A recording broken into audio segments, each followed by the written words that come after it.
La vicenda Agragas continua ad avere sviluppi. Dopo le recenti dimissioni del presidente Silvio Alessi avvenuti la scorsa settimana, arriva oggi una nota stampa dell'avvocato Caponnetto che recentemente si è recato in Iran per dialogare con i probabili nuovi acquirenti interessati al gigante. L'avvocato Enzo Caponnetto, legale della società, scrive: a seguito delle recenti vicissitudini societarie e alle dimissioni del presidente Silvio Alessi, preso atto allo Stato dei vani tentativi posti in essere dall'amministrazione comunale di coinvolgere altre forze imprenditoriali locali, occorre far rilevare che negli ultimi 2 giorni si è registrata un'accelerazione della trattativa con il gruppo imprenditoriale iraniano per la cessione del club e per cui si sta procedendo alla necessaria due diligence. Nelle more della definizione della trattativa è stato chiesto pertanto al presidente Silvio Alessi di dare continuità alla gestione societaria.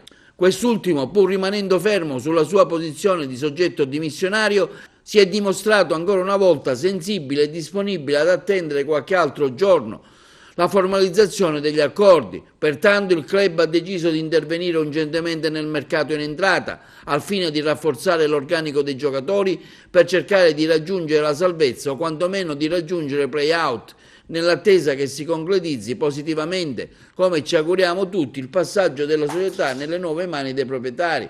Quindi si spera bene per il futuro della società, si parla di nuovi rinforzi che potrebbero arrivare attingendo al mercato degli svincolati.